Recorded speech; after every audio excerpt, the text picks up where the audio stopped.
Good afternoon and welcome everyone. It's my pleasure to host you in the first kickoff event of the Industry Knowledge Exchange Forum, hosted by SAP in collaboration with IPA, with Network 18 as a media partner.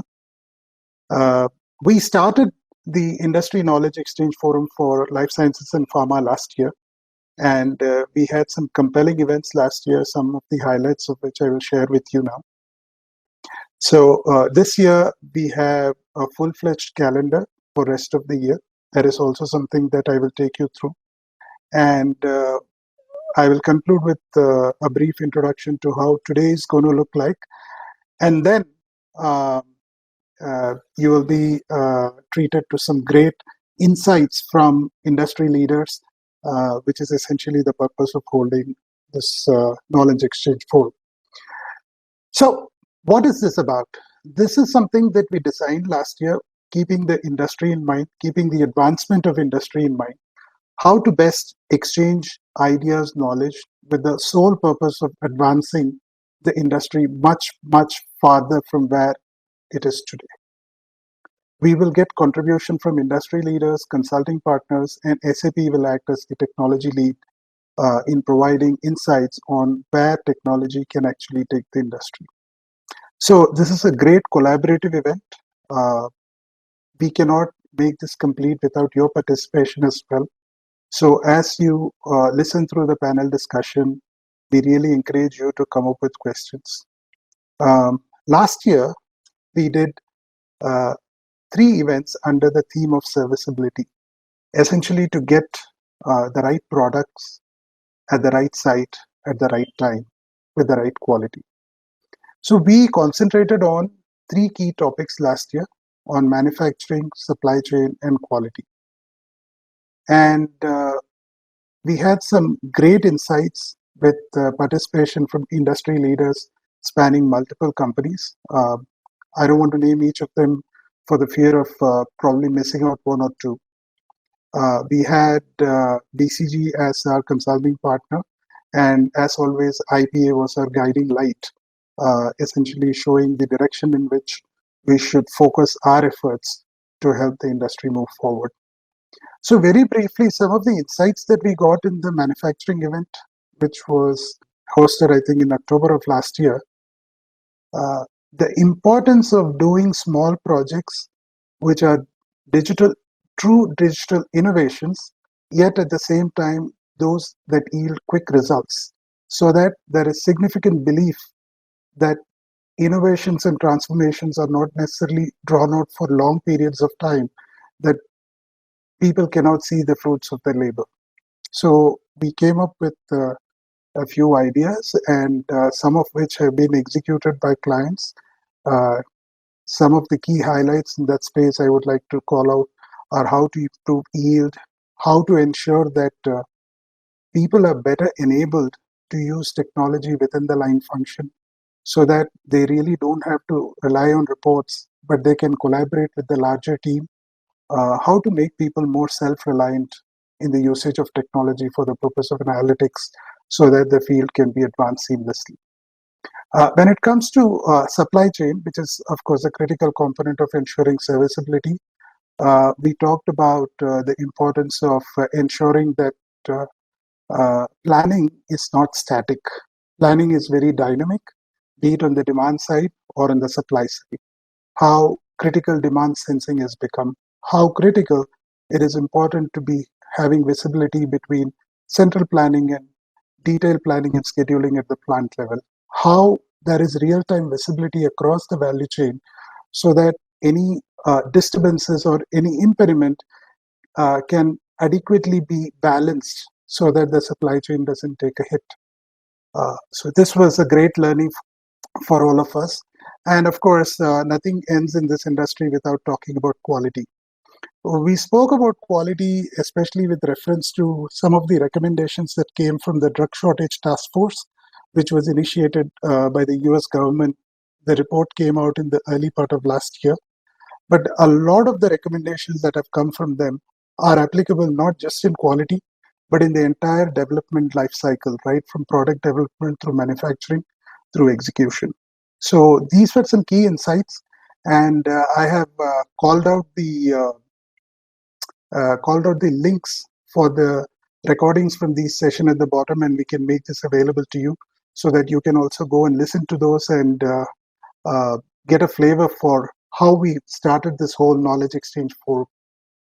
Going forward this year, we have a very esteemed panel that will follow this address and the keynote address. Essentially, the panel is going to be talking about what were the learnings that we had last year and how those learnings can be taken forward next year, that is this year, so that the momentum which was initiated last year is not lost, and how the transformation agenda actually is accelerating rather than coming up with any kinds of further impediments which kind of destabilizes the progress that was made last year. We have a bunch of events that are planned for subsequent months. We would finalize the dates at least about 2 to 3 weeks in advance of the event. So very soon we should have the date confirmed for the event in May. But if you see, the topics are pretty diverse, but all relevant to the industry in India. Some may be very focused to domestic business, but some may be applicable to businesses across the world. And you will get to hear a lot about these topics as they get introduced as part of the panel discussion today. Shortly after I finish, we are fortunate to have Mr. Shirish Belapure from the IPA provide the keynote for today's event. So I pass on the baton to him. And once we hear his insights, we have a very interesting panel which will talk about the importance of these topics that we just showed you in the agenda for the rest of the year. So once again, welcome to everyone. Please ask a lot of questions. Do get involved and be part of the community, not for just this event, but for all our events going forward. So thank you. And Mr. Shirish, the floor is yours now.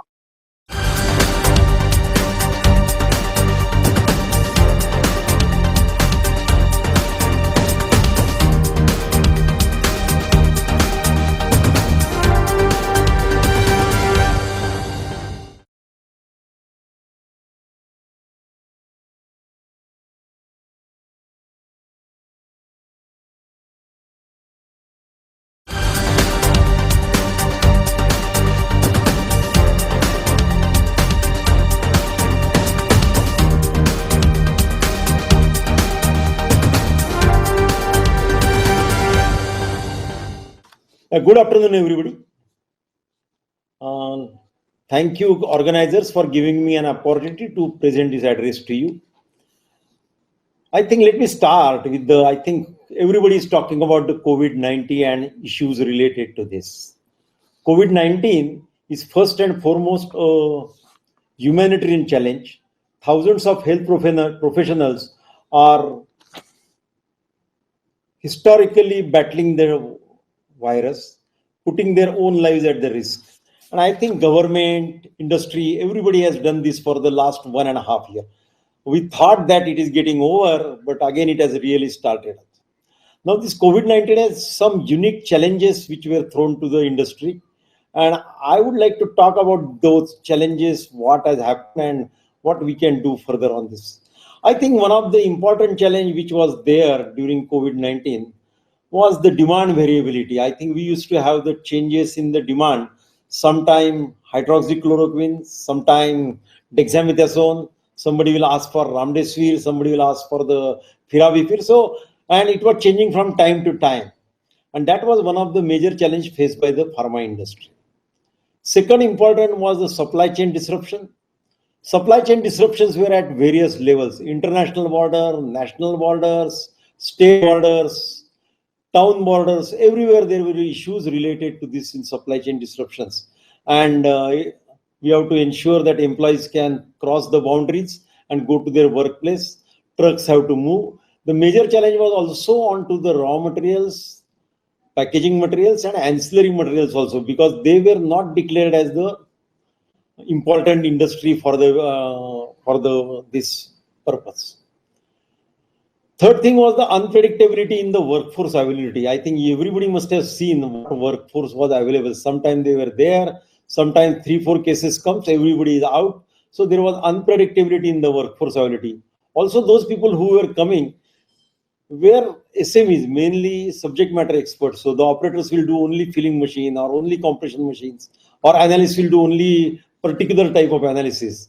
And that was a big issue because we need to have the multi-skilled people so that whoever comes, we can use him for that purpose. So that was one of the issue. Third casualty of this COVID-19 was the interdepartmental transparency and coordination. Because most of the people went into the work from home, particularly the quality assurance people, and they have to take the decision. So there was no transparency and coordination initially, and that was the major challenge faced by us. It naturally resulted into the delayed decision making also. That was one of the other factors which considered into this. Last thing in this is the medicines. I think most of the government started that we must have the medicine from their local things and not from outside. So that was another challenge which was faced by all of us. I think what were the learnings from this COVID-19? And it continues to learn. We have to continue to learn because still it is not over. I think if you have capacities, we can continue to ensure supply.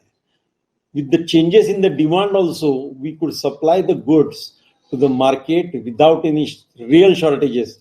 That is because we had built up the capacities over the period. Entire pharma industry has done this, and that's why we could continue the supplies. Second thing also, we learned that with less workforce, we can manage, we can have the efficient production. Less number of people, but still the production levels were up. So I think that was another area we learned how to utilize the workforce. We also learned a very effective tool for the effective management, that is remote working. We have learned now that some of the people may not go to the office in their next work life, except they want to go for a day or so, that's different. But otherwise, they don't have to go. Regulatory people can definitely work from the home. Some of the quality assurance people, documentation people can definitely work from the home. Some of the seniors also can work from the home. So that's what we learned from this COVID-19. Adaptation and reorganization was happening every time to ensure that the supplies are made, changes are taken place, and we get adapted to this. Another important thing is the quality culture, who were having the proper quality culture. I think it was very clear that we don't have to do the monitoring. So less monitoring was required in case of the companies which were having the proper quality culture.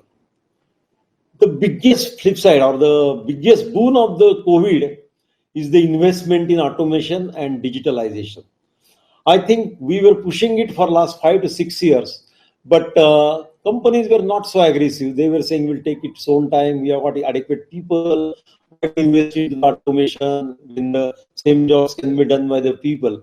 But last year changed the entire scenario, and people started thinking very differently than this. And lot of investment in automation, digitalization has taken place.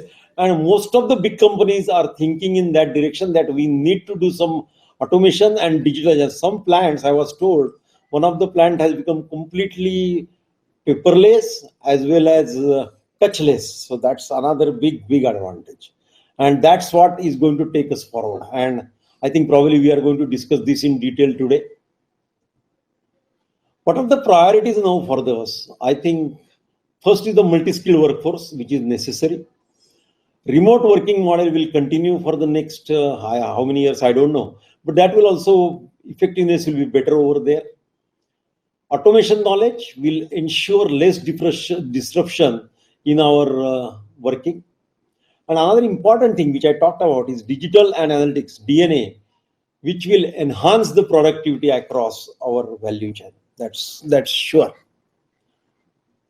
I think role of digital analytics, there are some examples. Like for example, augmented reality can be used for the remote supervision. Artificial intelligence can be used for the asset capacity optimization. Digital twin can be used for scheduling and performance management. There are multiple examples, like the machine learning can be used for the predictive maintenance, all those things. So there are multiple advantages of getting into the digital and analytics. That is very clear. If you really see, over the last few years, we have set up several foundational elements to drive digitalization and automation. I think Most of our equipments have the sensors to capture process and environmental data. So sensors on the equipment is the first stage which we are talking about. Then there are operator and technology layer, like the recording and storage of operation data, like SCADA, remote viewer, historians, SQL, DB, PLC, HMI, SCADA, DCS. All these are the operating technologies which are there. On that, there is an IT layer which talks about IT applications to capture data across the function areas and use it for the analysis and taking the decision. Like ERP, I think, for example, SAP is also part of that. E-Track, LIMS, TrackWise, MES, manufacturing execution systems, local applications like BMS, EHS, EMS, etc. And on top, there is a data layer, enterprise-wise integration of data lake and data warehouse for really taking the decision. That's what we now need to do. That's what we want to go forward to. And whatever we have done so far, these foundation stones, what we have done, they have definitely given some early wins for us. Like advanced analytical driven supply robustness has given us, I think I'm giving the example of one of the company, pharma company, which has done this. I can't name this, but I can tell you. They have got almost 50% improvement in supply and reliability outcomes across the network. Automated data logging and reporting has resulted into 30% reduction of manual entries by elimination of paper-based processes and avoiding the issues related to the data integrity. Digital boardroom for organization-wide transparencies have helped for granular visibility of holistic KPIs across levels in the organization. And advanced analyticals led reduction of investigation, particularly OS and other things.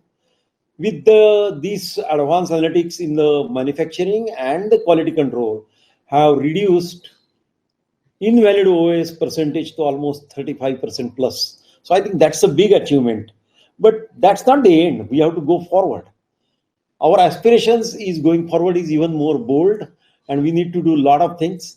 I think one of the things which we need to talk about is create touchless factories, or we call them as lights out factories, by rewiring our plant operations, upgrading technology, and reducing operator analyst dependence. Second thing is enable data-driven decision making and performance enhancement through rapid deployment of Industry 4 use cases. This will also help us. Build a digitally native organization with at-scale DNA talent and capabilities. That is, upgrade existing roles and add new capabilities. So, digitally native organization, what we are talking about. Next is achieve top quartile performance in operations on performance outcomes, quality, cost, productivity, and service levels, while also ensuring environmental sustainability. These are our aspirations. And I think these are aspirations are fine and we can achieve this because there are some good examples in the Western world which they have already done this. Completely digitalized plant. There are examples from the Eli Lilly, from Indianapolis, Pfizer, and then there are some companies like I think GSK and other thing also achieved this thing. So it's not difficult. We need to give the importance to this and work on this. That's very important.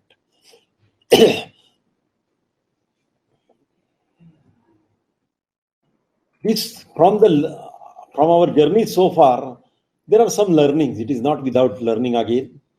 I think first is aspiration must be big and bold. We need to have not incremental, but a complete digitalization and automation and beyond incremental. That's what is very important. We don't have to wait for the greenfield facility to start this work. Real value can be unlocked using existing facilities. If you can do this in the existing facilities, that will tell you what needs to be done and then it can be applied to the greenfield facilities also.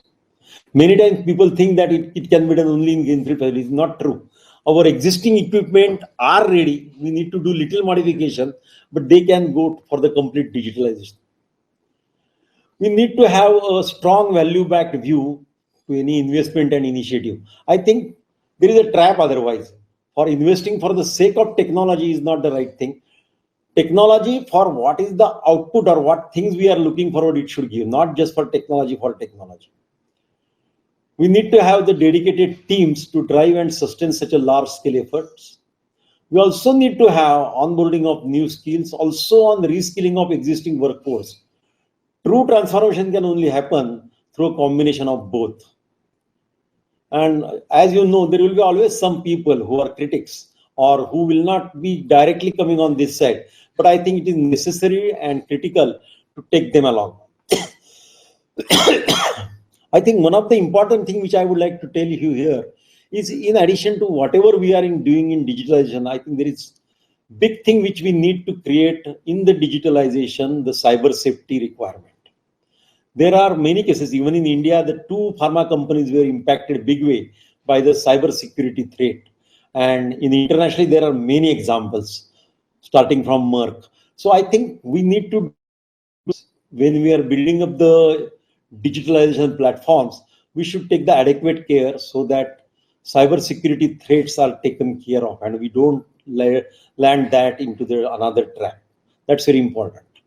I'm sure there are so many experts now are here who are going to deliberate on the various methods of the digitalization and Industry 4. So I leave it to them now. Thank you very much. And thank you once again. Thank you. Bye. So, Shirish, thank you so much for the insight. I'm glad you touched upon this in a very methodical way. You talked about what has changed, how demand and supply, the way we look at demand and supply is not the same anymore. So, without further ado, I pass it on to Ekta, who is the host for today's panel discussion. She will bring on the panel and take it from there. Okay. Thanks.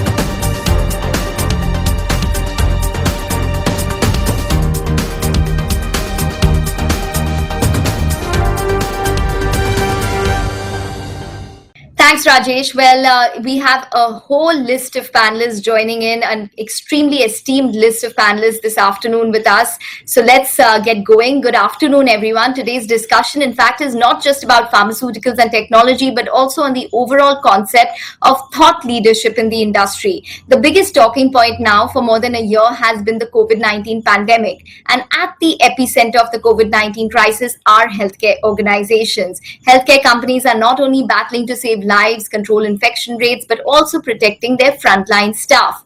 Against this backdrop, the pharma industry's ongoing efforts on vaccines and inventing and repurposing existing drugs to battle the virus has been under intense scrutiny. On the other hand, one doesn't talk about the impact COVID-19 has on the regular day-to-day operations of the pharma industry, which is an essential service. With so much time and resources being allocated to the pandemic, every aspect of the pharma value chain, from manufacturing to sales and marketing, is having to adapt to the new digital reality with their product and consulting partners. In fact, the reality is that working practices across the industry may never be the same again.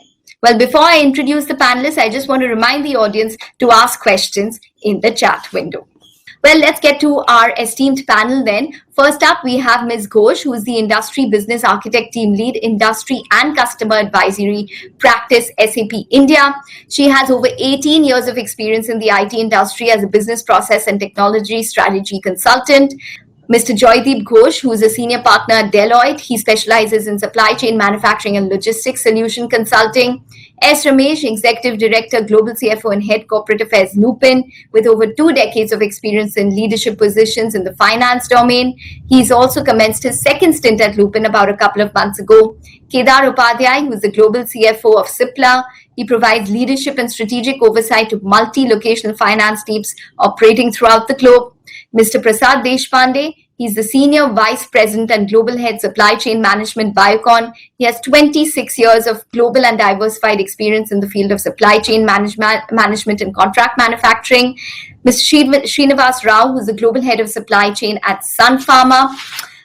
He started his career from Unilever and has worked in factories and central supply chain for 16 years. And Mr. Subramaniam, who's the CFO at Aurobindo Pharma. He was promoted as CFO in July 2014, plays a significant role in the growth of the company when it comes to fundraising, M&A, corporate restructuring, etc. Welcome to the panel, everybody.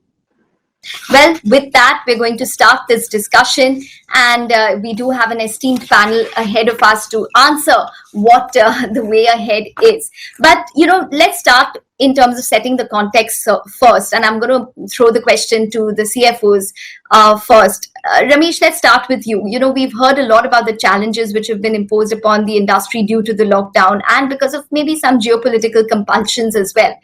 Reflecting back, what do you think the industry did well? Well, I think firstly, this is the black swan event. When to that extent you're not necessarily prepared. But I think the way we responded with alacrity, with agility, and I think is what was very good for the industry itself. There have been several factors which are pretty disruptive to the industry. Firstly, in terms of at the factory place itself, you didn't have too many. You had issues with the manpower. When it came to supplies of raw materials, especially packing materials, you had an issue.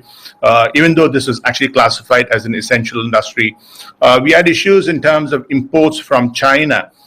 Because there was this nationalistic forward playing in some ways. It is also because of the fact that we had some border problems with China and the like. There was, of course, promoting to the doctors, which took a tumbling because essentially doctors were not seeing patients, and certainly they were not willing to look at or meet with medical representatives. We had issues with, in fact, logistics.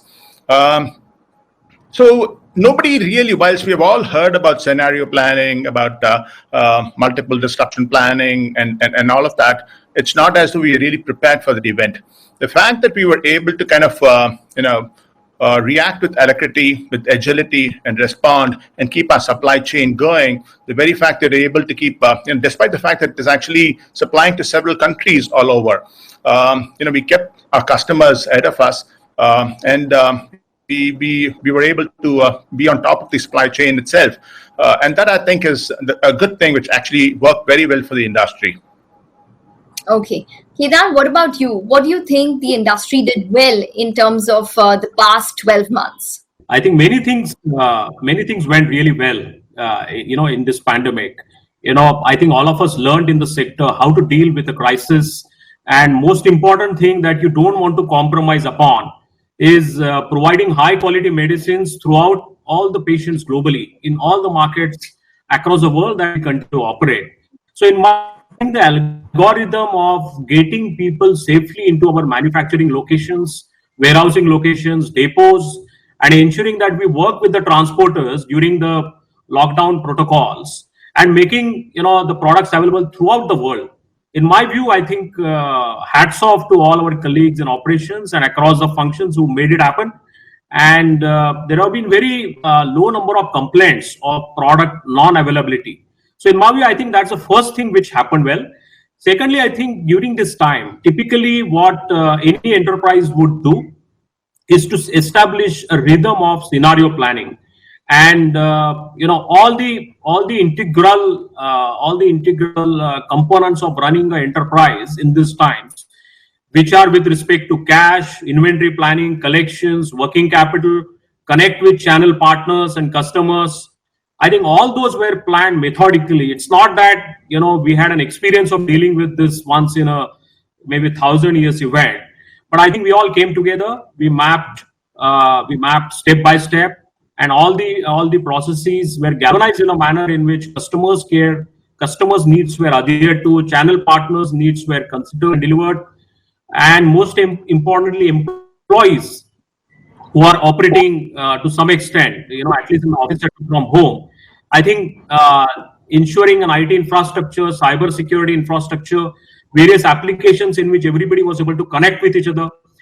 I think several things which gone well, and in my view, this is a case study as to how to do an agile transformation in the quickest time. So that's one thing I would certainly look back with a lot of pride. One thing that probably could have done better is taking employees along in terms of ensuring the well-being, of how to operate from home. Because if you had heard. Across the companies and corporate sector, there were issues about working late. Many employees necessarily would not have 3 BHK or 4 BHK residences.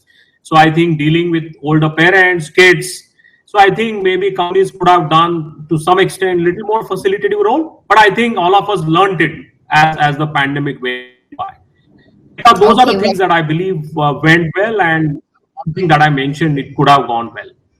okay, absolutely, Kedar. That point is taken. And your point about agile transformation in a short period of time, because everybody sort of got a jerk to wake up to transform in a short period of time, and maybe, was thrown into the deep end of the sea as well. And either you float or you sink in such a scenario. But Mr. Subramaniam, what about you? What do you think the industry did well in the past 1 year, and what do you think the industry could have probably done differently? See, while the pandemic caused many challenges, it actually gave an opportunity to the Indian pharma industry, right? The Indian pharma industry, at the end of the day, has emerged as a reliable supplier of the high quality, affordable medicines globally. That is one thing which has happened. Even today, also, we have supplied the vaccine more than 68, 69 countries, etc. And some of the things which has happened very good in the last year is the government has come out with the PLI schemes. The whole value chain has been strengthened actually. So we started being self-reliant on the API. Everybody started focusing on API to ensure continuous supply of medicine. The dependency on China, people started thinking about it, and that's the reason why the government is also come out with a PLI scheme by which ensure seamless supply of medicine API or the key starting material, by which they came out with the PLI scheme. That is very good. And the second, one of the thing is also the stakeholders, they collaborated to save the humanity. The entire industry worked relentlessly to provide uninterrupted supply of medicine. Many companies have come out with the, whatever the thing they can do it, they came out with the new medicines, etc., or come out with the increased supplies. Take for example hydrochloroquine or azithromycin, etc. So everybody started contributing whatever they can do. It has been done. But one thing which could have been done is what we could have envisaged is this problem really started by February 15th, and the first lockdown has been announced on March 24th. So we have not envisaged the gravity of the problem in the 40 days, by which if we had understood that, we could have planned further better actually. Okay. Do you think that we're underestimating the gravity of the new wave then, Mr. I think to some extent, we never thought, even though we read it in the, we have been reading it, Italy, there is a big problem. US, a lot of people have been dying or a lot of people getting infected. But still, we thought India will come out successful and we will not have that problem. Ultimately, we could have planned better. Okay, we could have planned better. So that's the word coming in from Mr. Subramaniam. But I just want to throw this question to the supply chain heads as well. Mr. Deshpande, let's start with you. How do you think that the industry was probably supported by consulting partners, product companies in the past 12 months? How did they write the application? So, just I'll answer that question. One more I wanted to shed a light is Biocon is also into a big business of API. So when we talk about the industry suffered and the resilience was tested, I would say as an industry and as a company, we were at the forefront because of the API nature of our business. And as Mr. Sudarshan said, definitely we could have planned better. I think as a country we are young generation, but so we are little impatient. So when the second wave is coming, I think our impatience is giving way to the second wave. Coming back to the consulting question, I think consulting industry has been very helpful in providing us the insights and the data, I would call it, as how would we do, as Kedar said, the scenario planning. But I invite our consulting partners to be there for more, because we'll be even more data driven.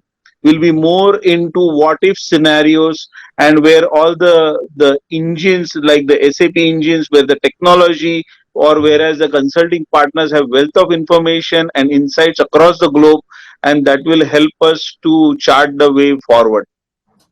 Okay. All right. We'll just come back to you, Mr. Deshpande. But Mr. Rao, if we could get your thoughts on the same idea, how exactly was industry supported by consulting partners, by product companies in the past 12 months? What do you think was done correctly? What do you think should have been probably done differently? So, in my view, the industry in general has done fantastically well in terms of responding. And it's when I say the industry, I actually start from all the way from raw materials to API to finished product and the whole 9 yards. I can give you an anecdotal example of what actually consulting partners did for supporting this. For example, in the European,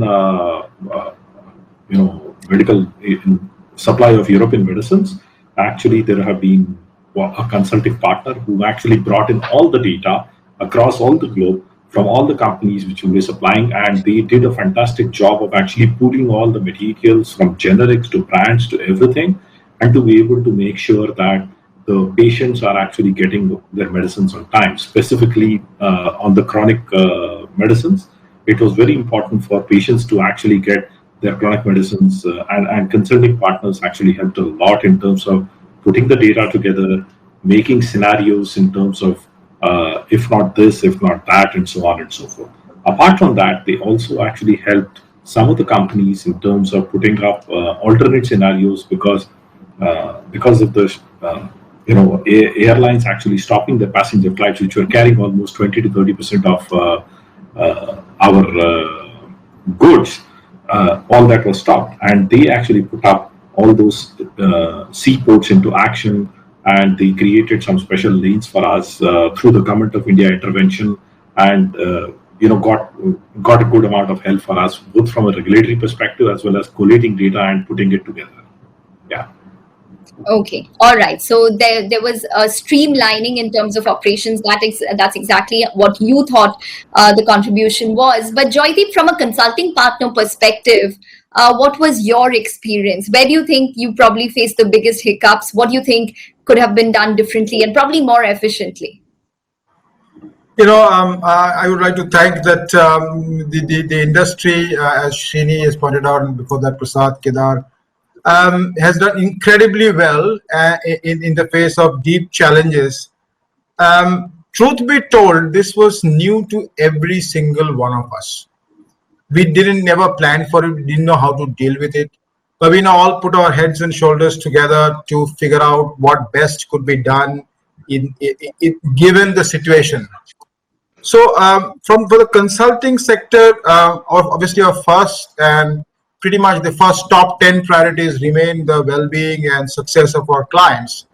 So we were very, very concerned when we found lots of disruptions due to infrastructure, due to flow of raw materials, or rather disruptions to flow of raw materials.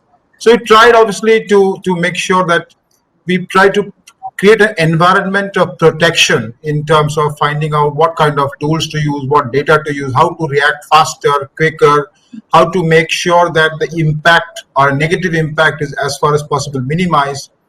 And in addition, also, if there would be a turnaround at the end of the proverbial tunnel of darkness, how to plan for an upsurge, how not to overcompensate. So those were probably the things we worked a lot on figuring out how to. We also found out a few other things which bear mentioning, which are worth mentioning. I guess all of us, I mean, as individuals and in the collective psyche of the industry, we discovered we were able to do many more things than we were willing to give ourselves credit for. So, I mean, whoever thought that, very large companies and 40,000 crore plus companies would run, 70% people working from home. Unthinkable. How the factories how quickly they would come back to normal, how much people are resilient and able to deal with all of these issues to come back to work as normal. Now you see, what is the outcome?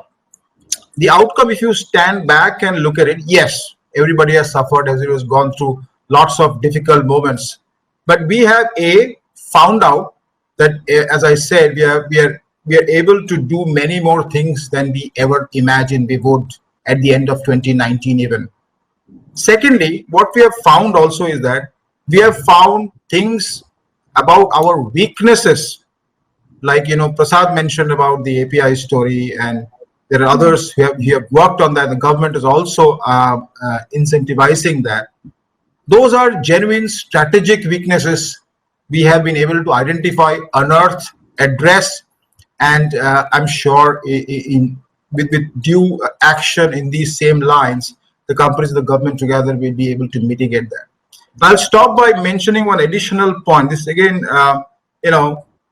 our strategic advantage, if you look at in terms of the standing among global players, particularly in the geopolitical context, has been severely enhanced by this quote-unquote vaccine diplomacy, which we call it, which is obviously a great act of courage taken by many of our Indian entrepreneurs, taking heavy risks and heavy bets, and then our government taking the decision to ship out many of the vaccines where the need was most.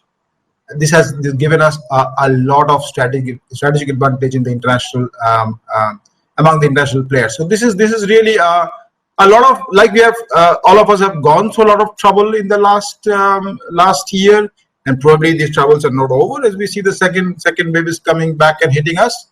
But we have got a lot of things we have found out. I mean, and this is the year probably we have learned to look more within and discovered our own strengths as companies and as individuals than we ourselves were willing to give ourselves credit for in 2019. Okay, all right. That point is taken. So there has been a lot of introspection from a company as well as from a personal standpoint. But Ms. Ghosh, I wanted to ask you, as a product partner who's served, multiple industries globally, how did the experience help you serve the Indian pharmaceutical industry better? Tell us what exactly you did probably which was better during these tough times because of your learnings from other industries.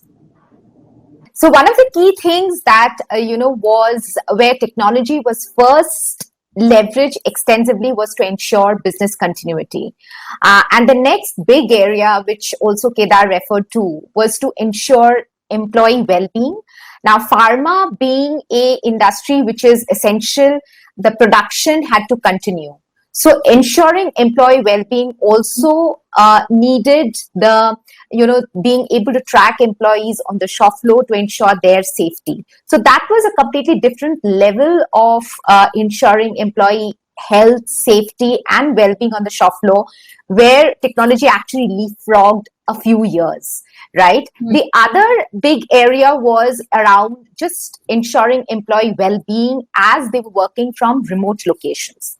So that was the first big area where we started working with a lot of customers, both in the pharma industry and across the other 25 industries that SAP actually works in. Second came the area of course, the supply chain uncertainty. So finding new sources of supply was the other big area. Now, this was not just like, for example, in the Indian pharmaceutical context, where to get source raw materials from, to onboard, to first of all discover new vendors, to onboard them based on their compliance. There again, a network-driven marketplace technology came to the rescue, and we were able to support a lot of customers in ensuring their production continued with minimal disruption. So that is the second big area. Taking this a little forward, not just from a pharma manufacturing perspective, but we also aided a lot of healthcare service providers in sourcing critical raw material. And, where the supply lead times were very short, we were able to, whether from sourcing of raw material beds to sourcing masks and other, other equipment such as PPE, again, the same vendor network came to the rescue. So that was the second big area where we supported a lot of our customers. The third area was just to, do better planning across the entire supply network. That was the third big area. And the fourth big area where we are working right now with a lot of governments and other vaccine manufacturing companies is to just ensure a collaborative way of tracing the vaccination process, whether it is in terms of the production, managing the stock, and the deployment process of this. We have a lot of, like, for example, the US FDA is actually the largest collaborator in this project. in just ensuring that the entire process is traced through technology. So these are four big areas that I would like to talk about. I would like to highlight in terms of how technology has helped this very critical industry in times of the pandemic. Okay. So the two words which really came out to me or jumped out to me were one, leapfrogging, as well as the agile transformation that we've seen. Mr. Ramesh, I just want to come to you on this. We are in the onset or in the midst of a second wave of COVID-19. Are you working in a complete smoothened supply chain without any disruptions at this point? This is as good as it can get for you or for the company? Before I actually come to that question of yours, let me actually add about, in fact, in my view about consultancy contracts and the like. Of course, there were consultants who were willing to actually pitch in and help in on a lot of things. But actually, the internal teams also did step up and do the job in terms of identifying quite a few things. Firstly, they provided for visibility of the kind of problems that you're facing across the entire value chain. So unless you actually know a problem, you cannot actually address it itself. So you stepped up on meetings, you stepped up on the MIS reports that you were able to garner from various sources and tried to act on that. Second, of course, we all spoke about the fact that there was agility. If there's a problem that is visible to you, you went about trying to solve it as early as you can, and this could range from, in fact, supplier-led problems to manpower to employer-related issues and a host of other things. The third thing that we actually worked on was essentially on collaborating with each other. So we had cross-functional teams. We had all the seniors coming and meeting possibly every day, every week for sure. The cadence of the meetings were set up so that we were able to collaborate and immediately act upon the kind of issues that we are facing. And lastly, we also kept the communication up, the communication channels going for us. So essentially, when you speak about a problem and everybody thinks that there is a problem around, it's also important to note that we are in a position to kind of solve it. So all the communication channels are opened up, formal, informal, and we stepped up on that across various functions. We also had town hall meetings and the like to keep employees informed about what's happening around, because of course a lot of rumors that surface, and of course people are aware of the fact that issues are there at the factory level, at the supply chain level, at the various vendors and the like. So actually getting people communicating on all of that and making sure that the tone from the top was suggestive, the fact that we were fully in command was extremely important. So whilst of course there were companies which relied on consultants and the like, I think the internal teams also stepped up and did a grand job in terms of trying to tackle this. Coming to your question about, the second wave is indeed hitting us, but we've learned from the first, so to that extent, it is in some ways going through what we have actually experienced before. So we're fully prepared in quite a few ways, but there's never a full preparation for this, because there could be problems of a different kind cropping up. But today, I think we have the benefit of a lot of stuff that we are experienced with, in terms of working from home, in the way we've addressed the issues on supply chain, the issues that you face on the manufacturing front and the like, and to that extent, we are fully prepared. The other thing that we need to add at this stage is the fact that digitization has been on in most companies for quite some time. So we might have begun this journey quite some time ago, but it certainly got hastened after COVID really hit us. And we also realized that the pundits have been talking from the rooftop about the fact that data is the new oil, and we actually found that for ourselves, in terms of the way we were able to get a lot of data. And of course, these preparations have been on for quite some time. So we actually hastened efforts because we realized that technology could really do a lot of wonders for all of us. And that, I think, is keeping the momentum going even during the second wave. Okay. All right. Mr. Subramaniam, what do you think is probably something that the industry probably still needs to improve on when it comes to the second wave? Is there something where there is an active change which is currently taking place as we speak? Maybe patient engagement, because the patient has come so close to the pharmaceutical companies, so close to healthcare companies, that you probably don't need middlemen anymore to engage with your customer. Yeah, the first wave, what has led is it led to out-of-box thinking everywhere across the companies, across the industry. And especially now, given the lack of visibility in the future, the companies are vulnerable to work for the long term, and they have been doing multiple scenarios. and it makes the companies becoming more agile as well as prepared for the multiple scenarios. So decision making also has been part of the decision making has been decentralized at every level to meet the contingencies depending upon the particular location, particular units, etc. So also the short-term solutions and innovations, everything has been encouraged. As a whole, the industry has done the best which they could do in the challenging times. And digitalization is what really going forward. The digitalization is going to help the industry in a big way.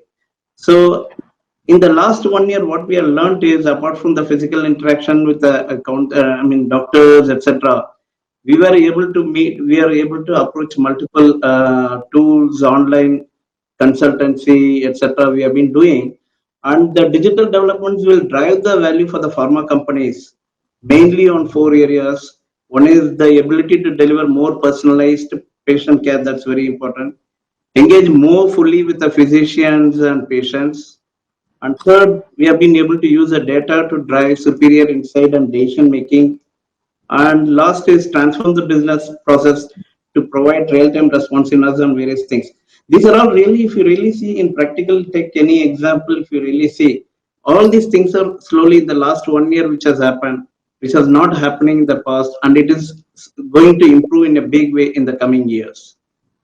So has marketing changed as a whole, according to you? You know how MRs, they probably can't meet doctors as much because of mobility issues. So you're rethinking that entire aspect of pharmaceuticals marketing.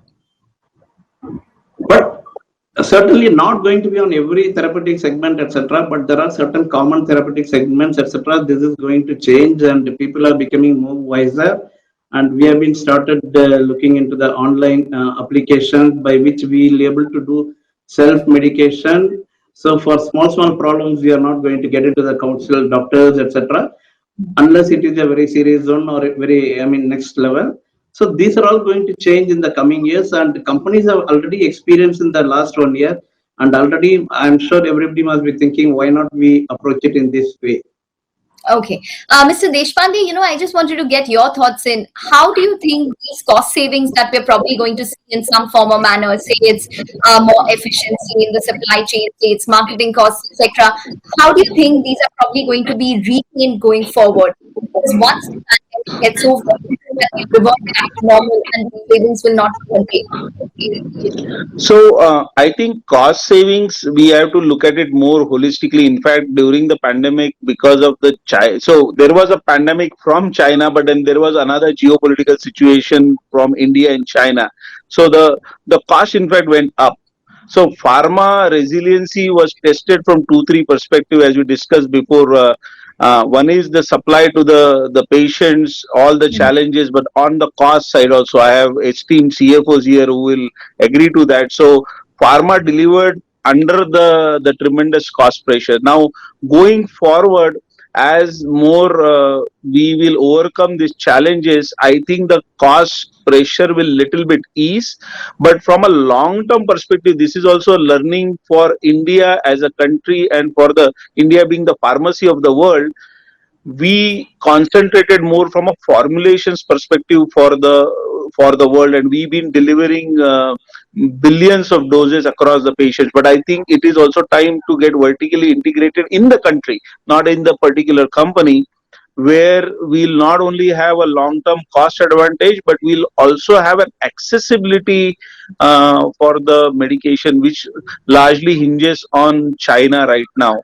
And so I think the cost has to be tackled from a multiple perspective. Once so like the government has done the PLI scheme and so forth, but I think we are no more, we are not there yet from a critical mass perspective. What our competition as a country is, as a neighboring country is there. So we are still lagging there, and we have a long way to go.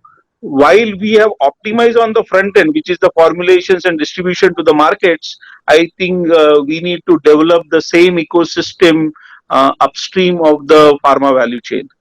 Okay, so Mr. Rao, do you agree that API integration or maybe backward integration in terms of the supply chain is probably the need of the hour for the pharmaceutical industry, and that will probably prevent us from becoming larger on a global scale? It indeed is a very important point. The government of India has also actually recognized it, and therefore they also announced this PLI scheme, and they are actually it's only incentivizing. Although there is no incentives needed, in my personal opinion, for the actual industry to go and do a backward integration. But because of the geopolitical situation, a lot of companies were already thinking the PLI scheme is only giving another push, and it will take it further ahead.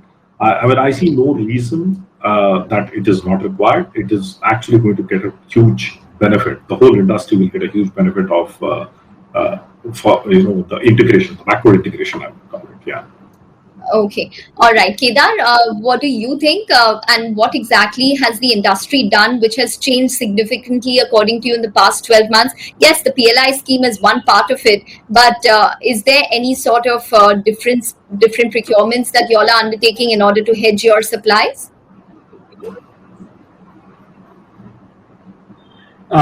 See, overall in the cost agenda, I think the industry has done a lot. And speaking from our own work, which we have done in Cipla, both the material costs, the SG&A, the selling costs, I think we have to reimagine our operating model to a great extent. Because activities in the markets is happening at the same speed which was there in pre-COVID. I think we are required to tune differently to deliver the same customer needs, the same needs for our patients, channel partners, and we are able to get into virtual bandwagon to a great extent. We in fact launched something called as Imagination Wave internally, and I'm quite proud with respect to the work which my colleagues did across the functions, and we find newer ways to engage our customers, channel partners, and patients. We are reaching them with the same intensity and with the same care, but through modalities which are much more agile and which are online. And in my view, our attempt will be to preserve a lot of efficiencies. And I'm quite sure these efficiencies will allow us to invest in areas for growth. They will allow us to invest in R&D, new lines of business, new geographies, orphan diseases, and deliver several new medicines to patients, across various therapies. So I think the answer is yes. I think the realities during these times allowed us to discover what is really discretionary cost and what is really some business. So many activities which we thought are required, we are realizing that probably either those are not required, or we could do those activities in a different manner and in a virtual reality.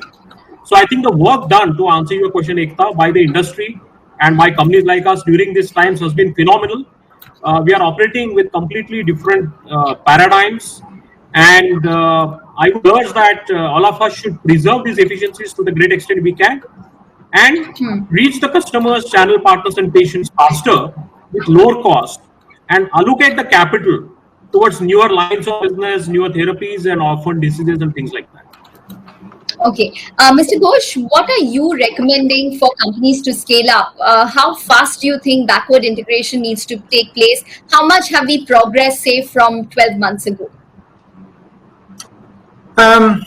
See, backward integration is not only from formulation to APIs, API to KSMs. This is not so easy to scale up infrastructure in the way, for example, China has their industrial parks. There are challenges to that even with the PLI scheme in place. As my esteemed colleagues here, the CFOs and supply chain heads have mentioned, they're in that journey, and they were in that journey probably even before. So it's not extremely new. As Ramesh pointed out, it has made the process faster.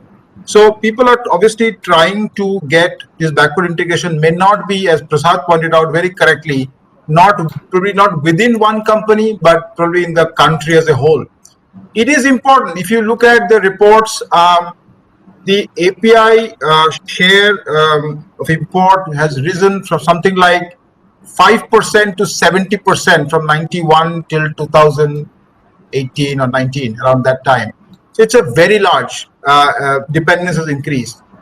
At the same time, many of the key APIs prices from the sources or the vendors in China have increased, some by 100%, 150%, 200%.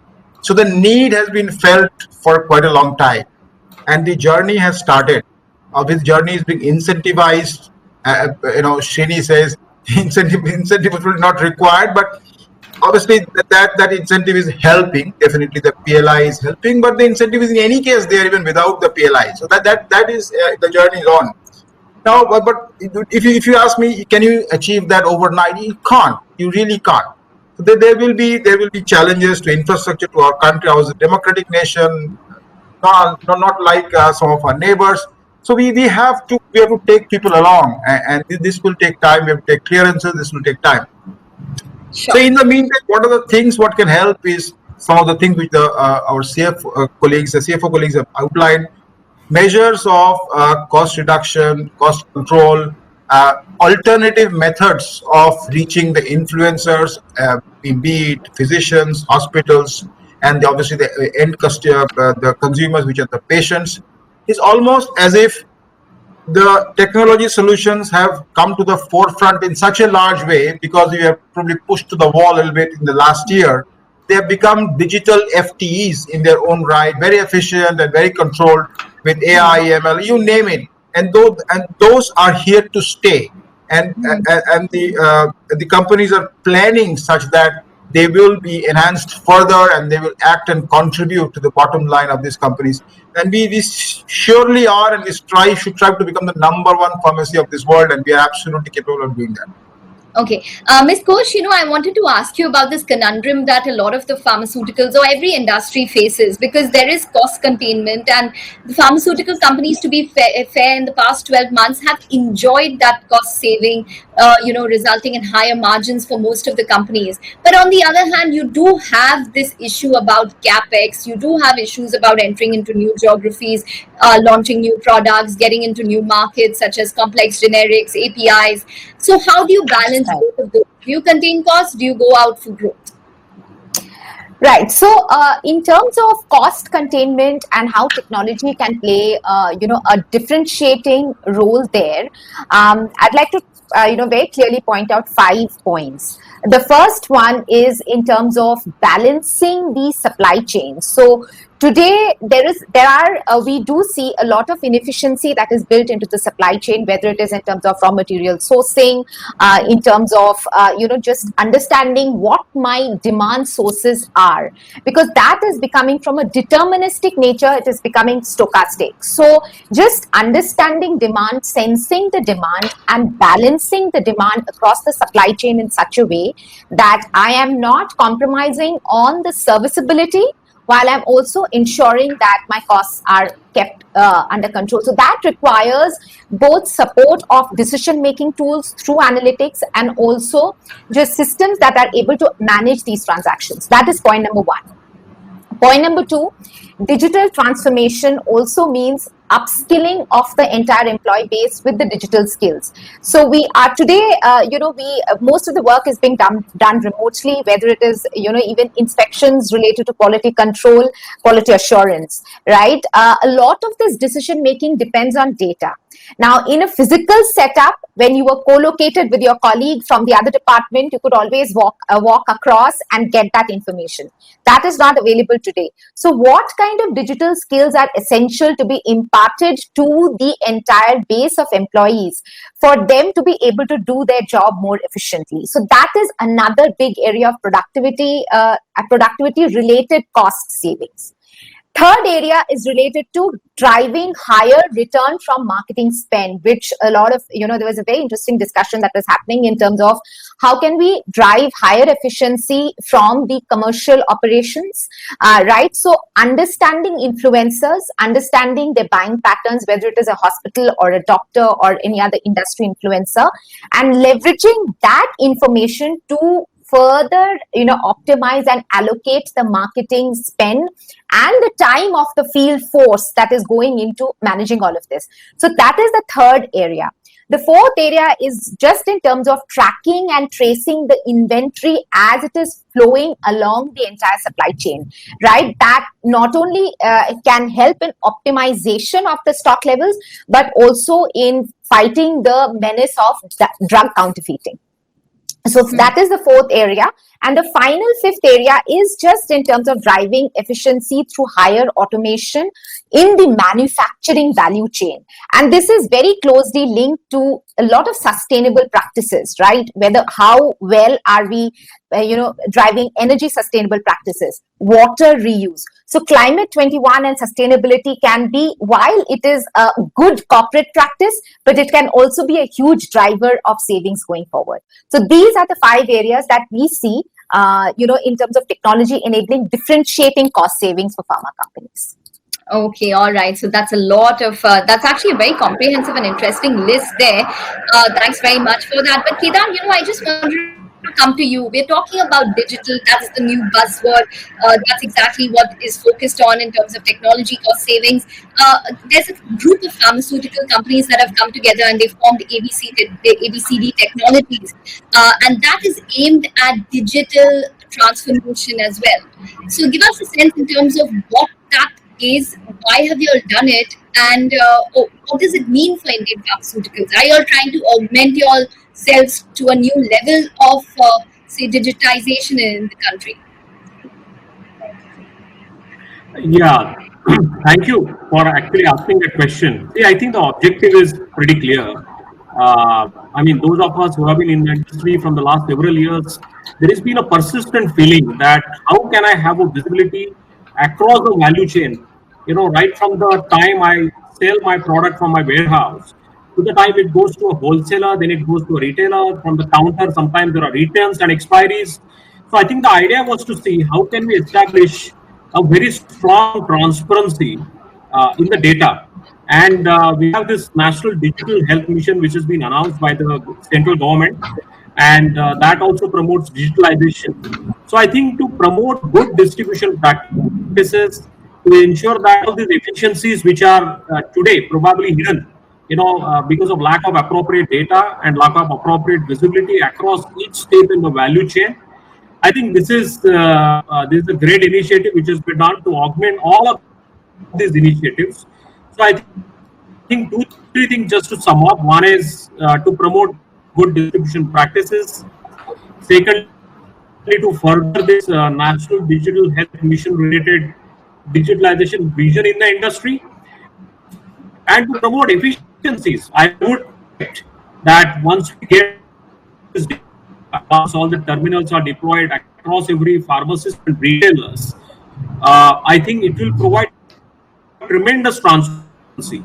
See, today we know 60-70% of what happens to our stockists. Balance 20-30%, we don't know sometimes what happens in the hospitals, we don't have full visibility. And beyond that, in fact, the pharmacy and retail counters, which are across the nook and corners of the country, we absolutely don't have any visibility, and that leads to a lot of inefficiencies.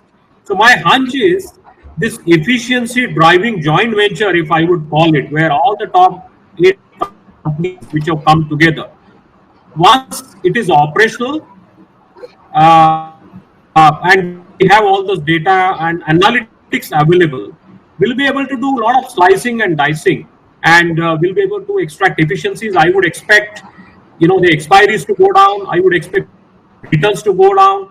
I would expect losses across every value chain to improve substantially. And overall, I think it will be very smooth, very agile operation that we can handle.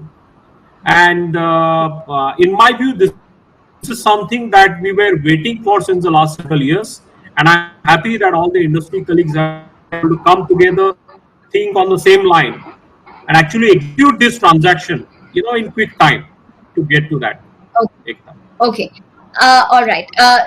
Mr. Ramesh, if you had to pick out one example of the transformation that's taken place in terms of a newer business model, what the company might be implementing right now, can you give us a sense in terms of a particular example in Lupin itself? Now, as I was saying, as with other pharma companies, we're also going through a digital transformation across the entire value chain. So let me take some examples. So we have our, our digital core, which actually comes from SAP, from a host of other embedded systems and the like. I mean, we also always had, when it comes to manufacturing, our SCADA, PLC systems, DAC systems, and the like.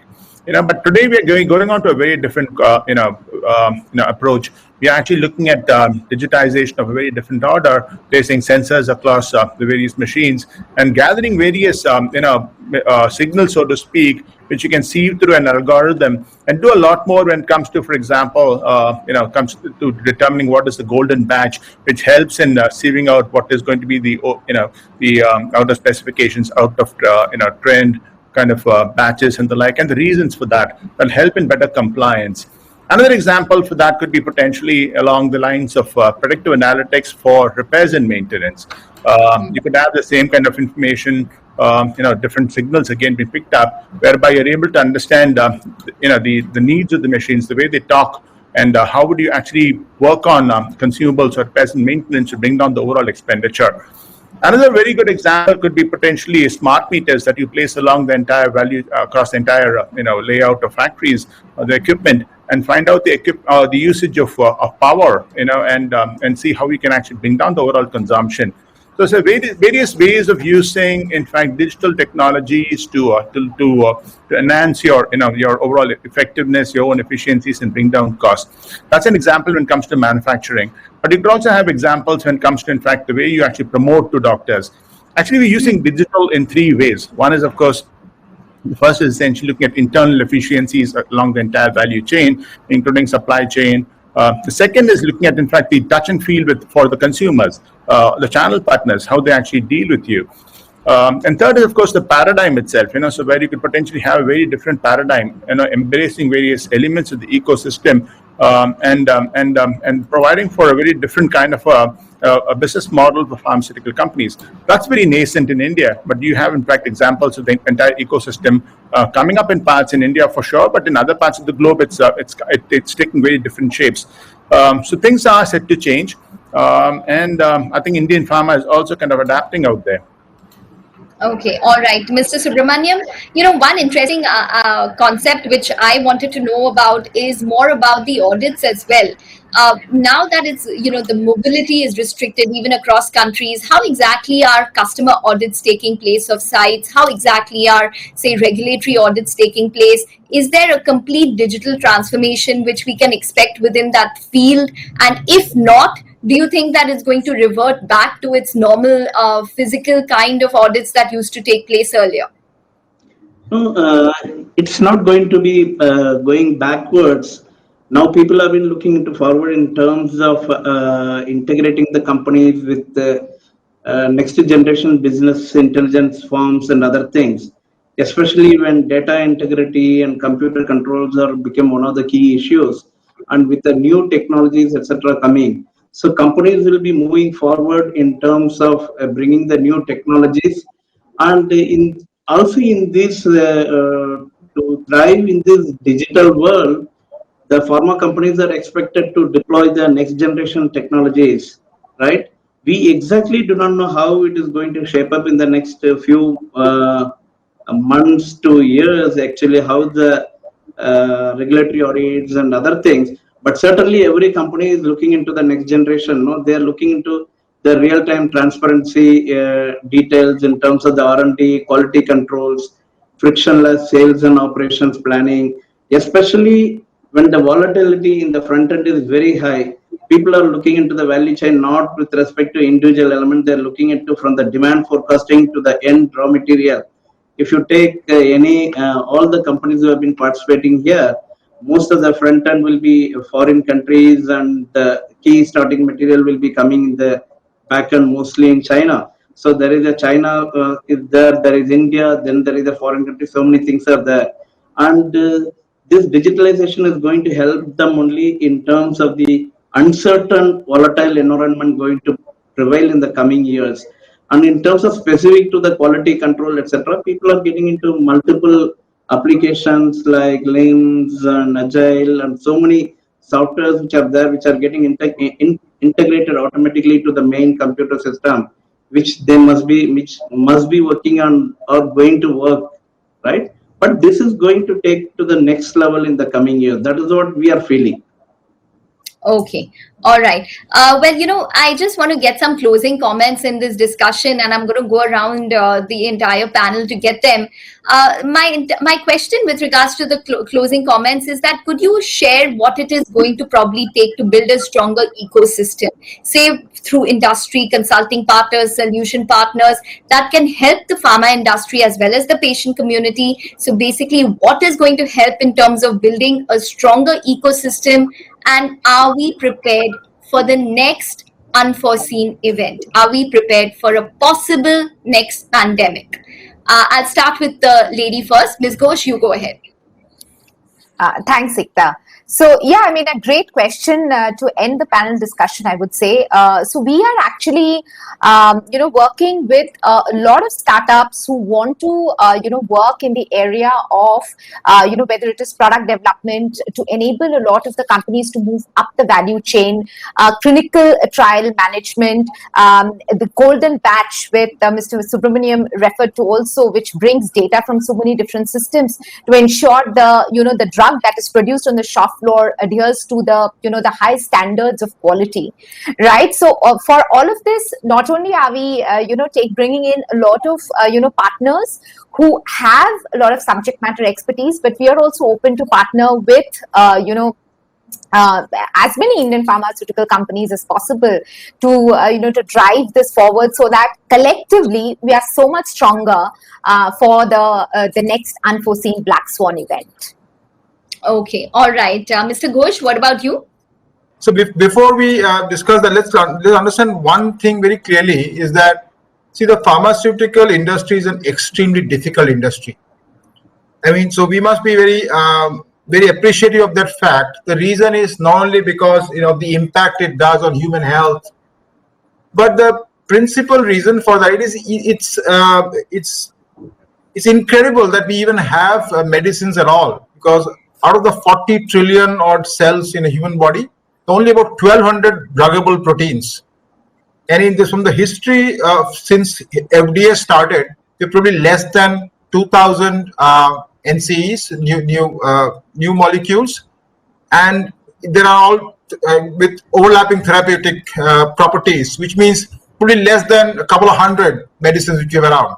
So it's incredibly difficult principally because the target of this industry is in the human biology, for which our knowledge is probably the most primitive in terms of what we know about other industries or other applications. We probably know the least about human biology. So this is an incredibly difficult industry. Having said that, huge amounts of progress have been made through the collective wisdom of lots of scientists and lots of engineers, both in the data area, in the IT, all those acronyms which we can talk about, all of those things. So it will need a huge amount of collaboration in terms of industry players. Kedar explained that, how it has started already, how it was there before. In fact, it has been there particularly in Indian pharmaceutical industry. We have been blessed with absolute top-class mandarins like Dr. Reddy's and many of those other, I would not name all of them, Mr. Hamid, for example. So the collaboration was always there. This culture of collaboration in the Indian pharmaceutical industry was always there. And I believe with the new tools in place, the new the challenges we have faced in the last 1 year has made us it is more mandatory and made it inevitable that the collaboration happens. And this is probably the only way to go forward. The only way we can gain sustainable competitive advantage, sustainable strategic advantage, and bury some of the demons of the past which we have faced. I'm not so sure that we are completely prepared to face the next Black Swan event, because as the name suggests, it's a Black Swan event. But if we stand together, all of us, and we have common vision of what ails us, what are our strengths, I believe that's the way forward. I'm happy to hear from the esteemed CFOs and supply chain heads in this panel. Okay, I'm going to leave the CFOs for the last comment, but if I could get Mr. Rao to comment on this, what will it take to build a stronger ecosystem, and are we prepared for the next pandemic the next unforeseen event? Well, there is one foreseen event which is actually around the corner, which is about the wave two. Yeah. And I strongly believe, I being an optimist, what I am, that we are much better prepared than what we were for sure, because it is not a black swan, it is actually a repetition of what happened last year. Yeah. Yes. So digitization, collaboration, and all these things are very key and important, which all the panelists have spoken about, which will actually make us be well prepared for the next black swan event. One thing which has actually changed in the past 6 to 8 months or 1 year, I would say, is I have been in supply chain for close to 30 years, and I can tell you that I actually come from a consumer goods industry to pharma industry, and one thing which I can tell you, that the digitization of the pharma industry, it's actually not in the top quartile, I would say, rightfully so, because we deal with the lives of the people. Yeah. And we can't actually experiment with the lives of the people. But one of the things which I would like to say here is that, as supply chain, we would love to do everything just in time. Yeah, just in time is the mantra which actually people have taught us, the Japanese guys specifically. The Black Swan event has actually taught us just in case. What it means is basically you need to be prepared for those just in case events, the continuities and so on and so forth. That's all I would like to say. Okay, yes, absolutely. I think that's a great phrase for everyone to take forward, just in case versus just in time. But Kedar, what are your thoughts? Yeah, see, I think anything and everything which helps us reduce the time to develop a product, time to get an approval for a product, time to launch a product, all your processes internally, whether to produce a batch, whether to get the quality clearance, whether to dispatch to a market. So I think we need a massive movement. I think your question, Ekta, was what can the ecosystem do in terms of technology consulting, product partnering. I think we need a massive movement where all these processing times and touch times reduce dramatically, and that's what stakeholders are looking forward to, and that will improve the investment paybacks. That will give a lot of agility. That will give us a lot of courage to experiment and launch pilots, and to enter into newer lines of business, newer lines of therapies, and to improve customer and patient delight. So I think we need a massive movement, as I said, where we need a high quality collaboration between technology consulting companies, product companies, and pharma companies like us, where we take it as a target to reduce time for every single activity in the value chain. Okay, Mr. And create superior delight. Okay, Ramesh, what about you? So my final thoughts are, obviously there's such thing as a sustainable competitive advantage. So we need to kind of reinvent ourselves and move from one, wave of opportunity to yet another. There's so much being said about, digitization, the opportunities that it affords us, and the kind of problems that it could solve. But I think, adoption of, in fact, digital technology is not the easiest thing also. There's a lot of training that is required, a lot of onboarding in order to actually adopt the various practices on the digital way. There's, of course, issues when it comes to, in fact, knowledge retention and retention of people itself, for that matter. And of course, finally using the data that you're getting to track and analyze, and one is, of course, always consumed by too much of data at any point in time. How do you use the right kind of data to analyze things? So I think, this wave of opportunity has taught us a lot of things. How are we going to learn, use this learnings to actually tackle future crises is indeed an issue that will confront us at some point of time. Okay. All right, gentlemen, as well as lady, thank you very much for joining in and sharing your thoughts in terms of how exactly the past 12 months have panned out and what the future of the pharmaceutical industry could be. Rajesh, it's over to you.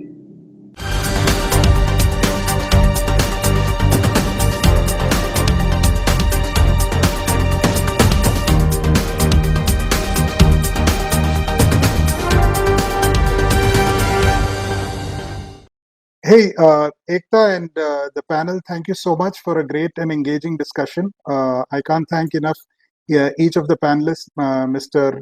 Subramanian, Mr. Deshpande, Mr. Rao, Mr. Upadhyay, Mr. Swaminathan, and Of course, our partner, Mr. Joydeep Ghosh, who has been a partner in crime with us for many of the opportunities and engagements that we have run with clients, and my own colleague, Sudakshna.